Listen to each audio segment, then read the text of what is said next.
नमस्कार दोस्तों, मेरा नाम लोकेश कुमार शर्मा है। आज मैं आपको एक महामारी के बारे में इम्पोर्टेंट जानकारी देना चाहूँगा और वो है आज का pandemic disease corona virus infection, जिसे कोविड-19 के नाम से जाना जाता है। दोस्तों, ये वैसी महामारी है जैसे पुराने ज़माने में हैजा व प्लेग हुआ करता था। दोस्तों, आपको कोविड-19 से रिलेटेड इन्फॉर्मेशन सोशल मीडिया के थ्रू, प्रिंट मीडिया के थ्रू, ब्रॉडकास्ट मीडिया के थ्रू, इंटरनेट या अदर सोर्सेज से मिल रही होगी, जिसमें कुछ सही व कुछ गलत हो सकता है। इसी की वजह से लोगों में डर का माहौल है। वो ये सोचते हैं कि कोविड-19 के होने पर उनका मरना निश्चित है, जबकि ये बिल्कुल गलत है।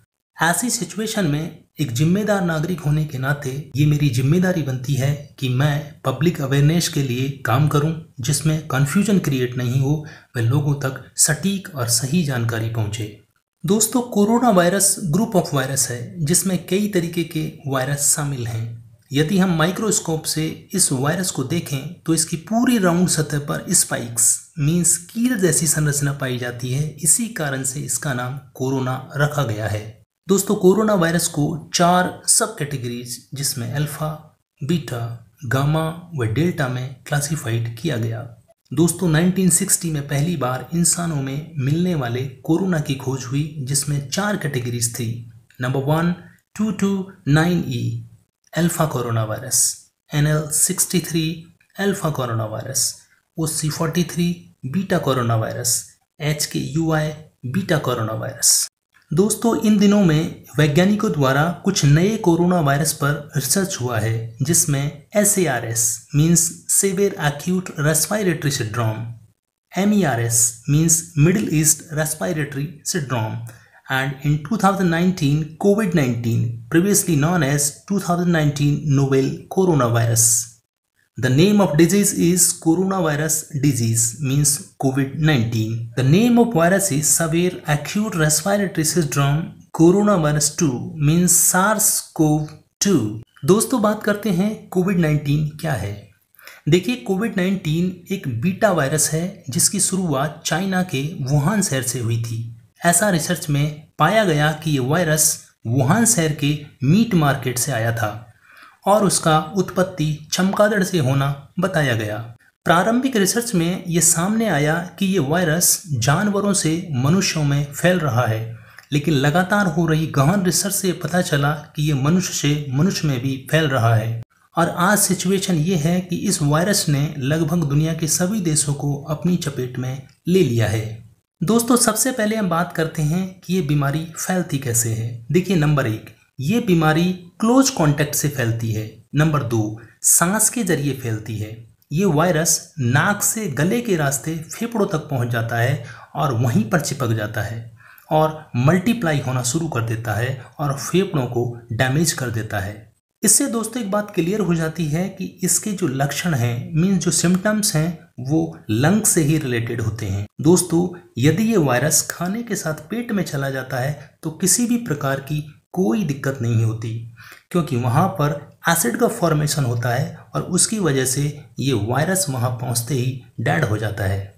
दोस्तों, नंबर 3 का बात करते हैं। हवा में खांसी करने से भी ये वायरस तेजी से फैलता है, क्योंकि वातावरण में जो भी लोग इसके संपर्क में आएंगे उनको ये रोग हो जाता है। इसलिए जब भी आपको खांसना हो, आप खुले में बिल्कुल भी नहीं खांसें, अपने हाथों में नहीं खांसें, आप रुमाल का यूज करें या फिर बाजू में खांसें।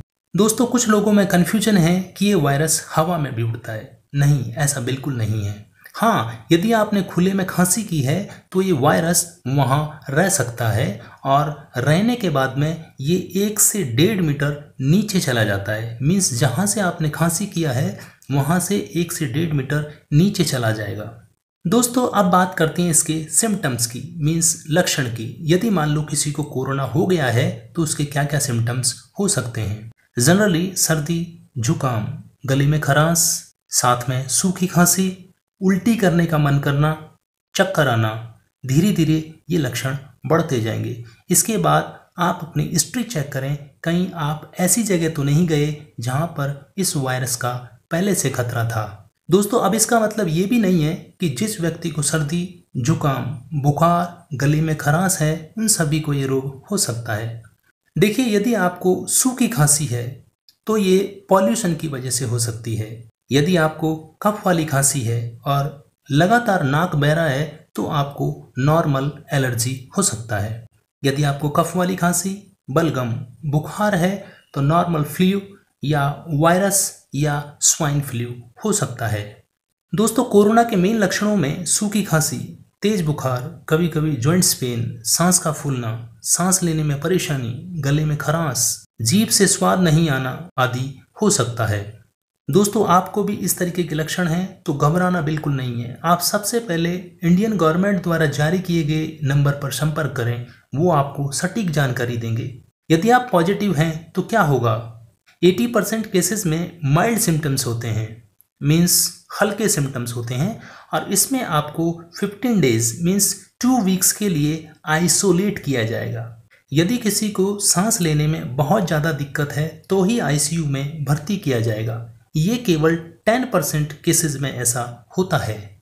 दोस्तों, हम आपको बताना चाहेंगे आइसोलेट क्या होता है, क्योंकि आइसोलेट के नाम से ही लोग घबरा जाते हैं। इसमें आपको एक स्पेशल वार्ड में भर्ती किया जाता है जहां आप बिल्कुल सुरक्षित हैं।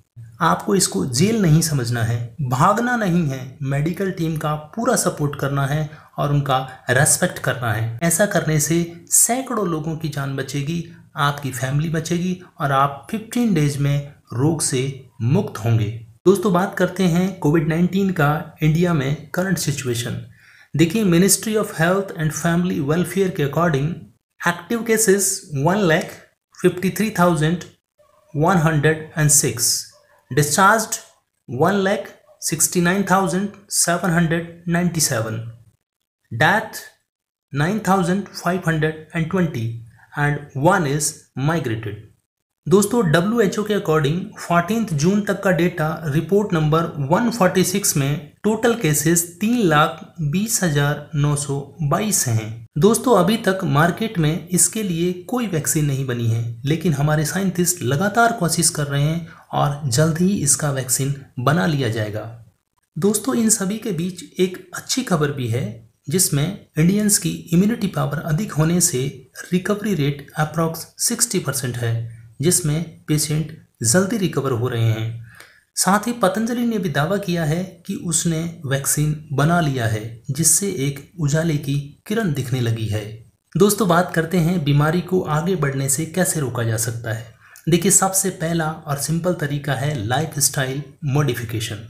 अपने आप को आइसोलेट करिए, सोशल डिस्टेंसिंग का पालन करिए, शॉप और सैनिटाइजर का यूज करिए, मास्क का यूज करें, खांसी बाजू पर करें, हाइजीन को मेंटेन करें, बाहर से आने पर अपने कपड़े और हाथ अच्छी तरीके से धोएं, भीड़ में न जाएं, चाहे भले वो शादी हो, समारोह हो, उत्सव हो, चाहे और कुछ हो।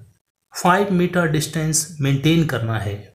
सब्जियों को धोकर और उबाल कर खाएं। आप घर में बने काढ़े का यूज कर सकते हैं। बार बार पानी पीना है। यदि आपकी बॉडी का इम्यून सिस्टम हाई है तो कोरोना आपका कुछ नहीं बिगाड़ पाएगा। दोस्तों, अंत में मैं आपसे कहना चाहूँगा, आप सम्मान करें हर उस व्यक्ति का जो इस महामारी के समय हमारे साथ खड़ा हुआ है, जैसे हमारी पुलिस, हमारा मेडिकल स्टाफ, हमारे सफाई कर्मचारी जो 24 आवर्स हमारा साथ दे रहे हैं।